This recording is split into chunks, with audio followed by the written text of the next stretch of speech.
Curious George marches in the parade. This is George. He was a good little monkey and always very curious. This morning, George woke up to find a flag attached to his bedpost. He was curious at first, but then he remembered.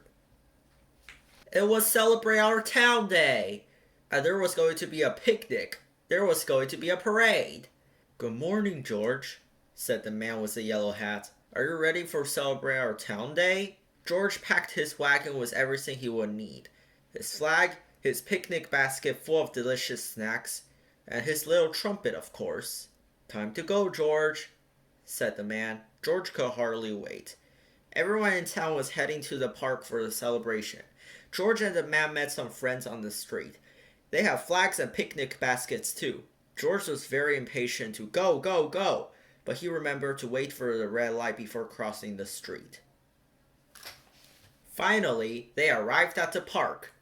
Are you hungry, George? Asked the man. We have all the good snacks you packed. Let's eat before we play.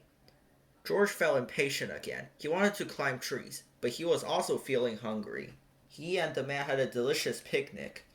They ate juicy plums and sweet homemade pie, and gulped down cups of cool lemonade. George licked every last crumb from all 10 fingers and toes. And then he was ready. Playtime! George couldn't pick just one game, so he played them all. He climbed up a lamppost, like only a monkey can. To catch a wild frisbee, he played some jacks, and he only dropped a few. He won a game of hopscotch in 3 seconds flat. Monkeys are very good at hopping. George slid down the slide in a blur of fur, whoosh, and spun his friends on the merry-go-round, maybe just a little too fast. Then, it was time for the parade. George and the man and all of their friends found a spot on the sidewalk to watch. It was a good spot, but George thought he would be able to see better from higher up. He was very impatient to see the float and the band. He could hear them playing, but he couldn't quite see them. So he climbed and climbed up a tree, as only a monkey can, and look! He could see the float with Lady Liberty riding tall. He could see the band and hear their happy tune. He could see the pretty white horse prancing at the front of the line. George was very happy with his watching spot until, crack! The branch broke. Down George fell. He landed with a crash. The sound frightened the horse. The horse threw her rider. The rider ran after the horse. The horse barreled into the float, and Lady Liberty toppled into the street. The parade was ruined. George felt awful. George thought and thought. There had to be a way to clean up the mess. He was very impatient for a good idea, and then he had one.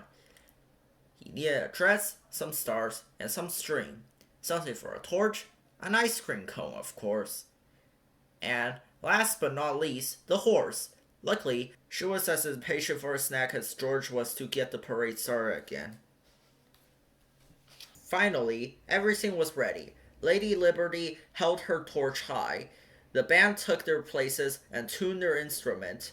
The acrobats stretched and twirled. The clown did tricks while the fire chief and his Dalmatian took their places. George jumped up on the horse and waited patiently for everyone to find their places. Then he blew his whistle, and away they went. It was a beautiful parade, at last.